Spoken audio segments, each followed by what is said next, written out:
Okay, now we are done with all digging. We are moving now to the next step, that is mixing manure.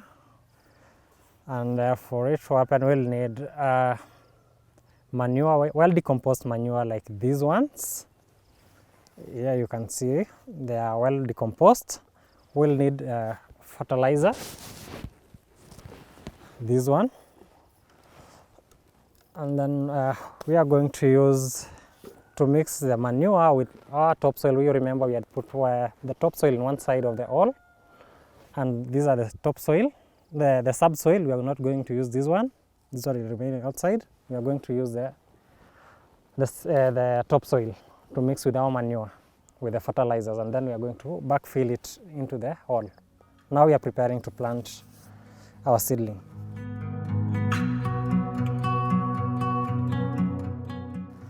So what we are going to do, we are going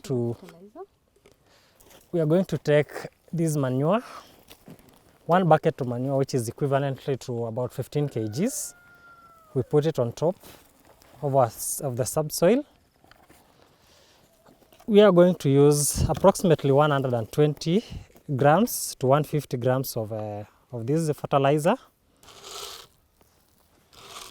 that amount, and that we are going to repeat all the same procedures in all our holes in the farm. When you're in the farm and maybe you don't have a measuring cylinder for you to measure the fertilizers, you can use the readily available materials.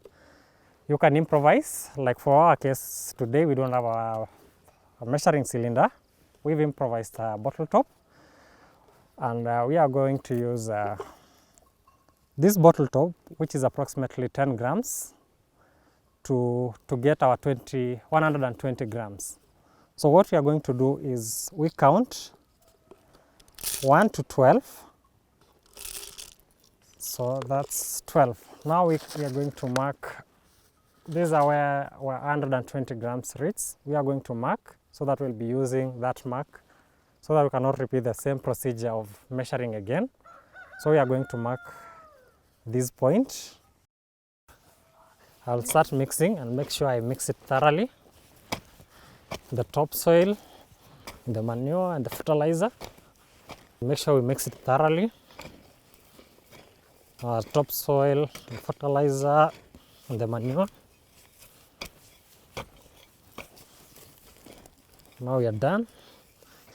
So now that we are done mixing manure, the fertilizer and the topsoil, the next step is now to backfill our mixture into the hole. I'm now going to backfill my hole using the mixture.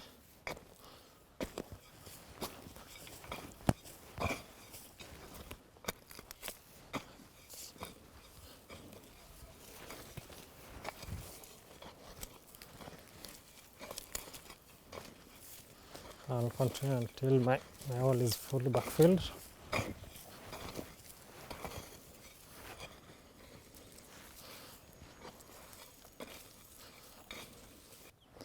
Okay, now that we are done backfilling, we are going to use this peg, the one that we had used to demarcate, to mark the center of this hole. That's where we are going to plant our seedling. The seedlings will be at the center of the hole. Now that we are done backfilling our holes, anytime that you complete backfilling a hole, you ensure that you demarcate the center of the hole using a peg. That's because that's where you are going to plant our seedlings. It's now time for planting, and here is our passion fruit. And the first step we do is you remove the plastic thing, like this. You carry it down.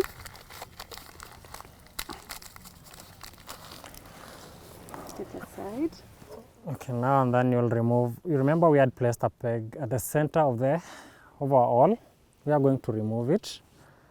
We make a small hole, the same size as where the sleeves is.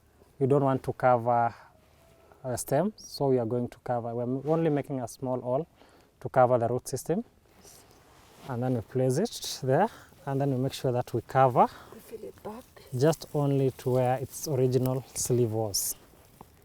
Then we are done planting. Now that we are done planting, we'll need to irrigate our seedling to ensure that all the soils around it are moist. That's what we are going to do. Now we are irrigating our seedling, and then we are done.